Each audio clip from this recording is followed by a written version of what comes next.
أعوذ بالله من الشيطان الرجيم. بسم الله الرحمن الرحيم. إذا وقعت الواقعة ليس لوقعتها كاذبة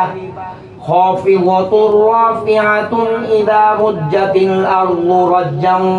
وبست الجبال بسا فكانت هباء منبثا وكنتم أزواجا ثلاثة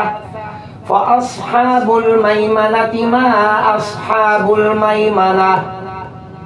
وأصحاب المشأمة ما أصحاب المشأمة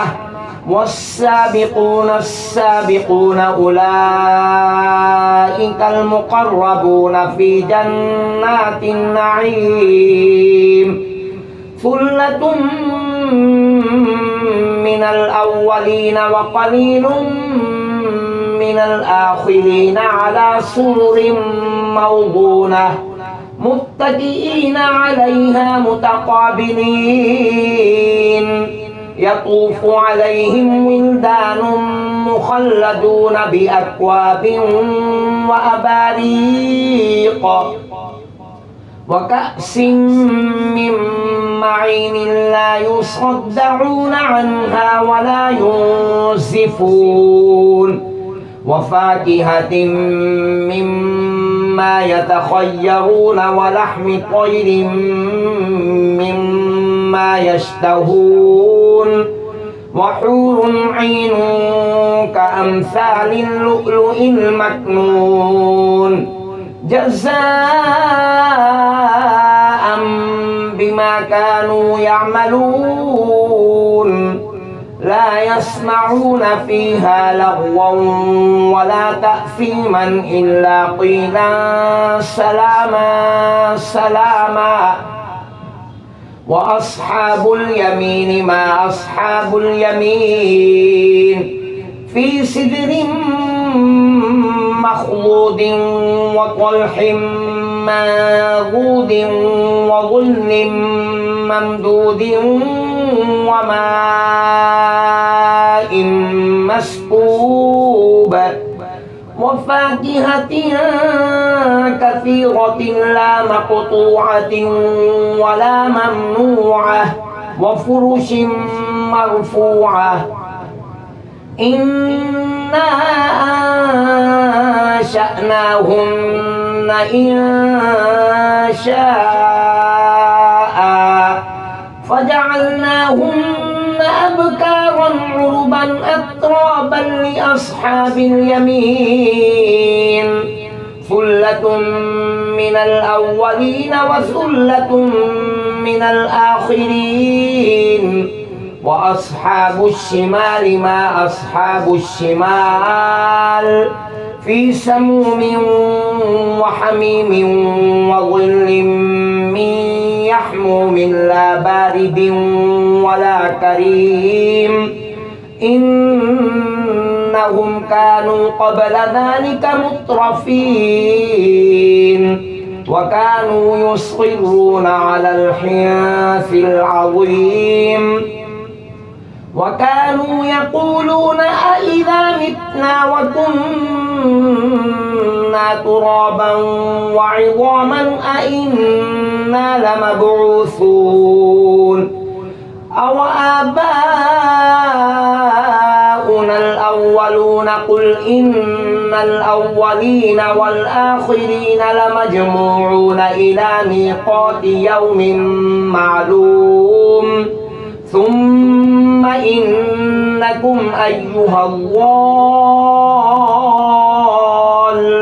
المكذبون لآكلون من شجر من زقوم فمالئون منها البطون فشاربون عليه من الحميم فشاربون شرب الهيم هذا نزلهم يوم الدين نحن خلقناكم فلولا تصدقون أفرأيتم ما تمنون أأنتم تخلقونه أم نحن الخالقون نحن قدرنا بينكم الموت وما نحن بمسبوقين على أن نبدل أمثالكم وننشئكم فيما لا تعلمون ولقد علمتم النشأة الأولى فلولا تذكرون أفرأيتم ما تحرثون أأنتم تزرعونه أم نحن الزارعون لو نشاء لجعلناه حطاما فظلتم تفكهون إنا لمغرمون بل نحن محرومون أفرأيتم الماء الذي تشربون أأنتم أنزلتموه من المزن أم نحن المنزلون لو نشاء جعلناه أجاجا فلولا تشكرون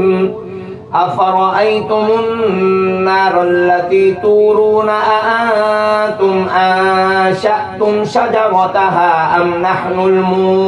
المنشئون نحن جعلناها تذكرة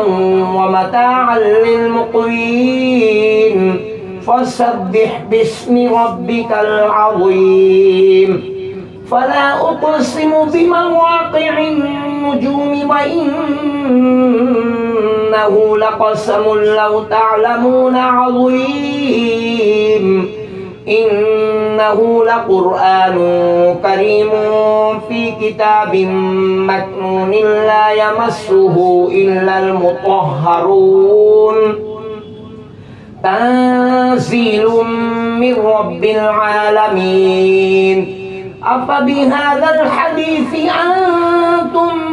مدهنون وتجعلون رزقكم أنكم تكذبون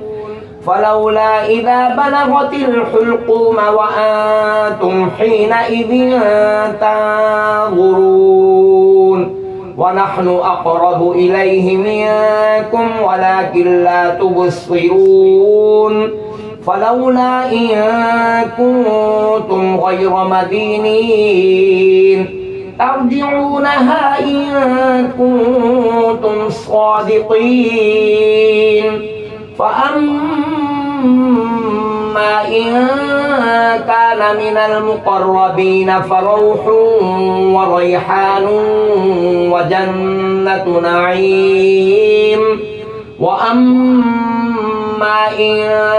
كان من أصحاب اليمين فسلام لك من أصحاب اليمين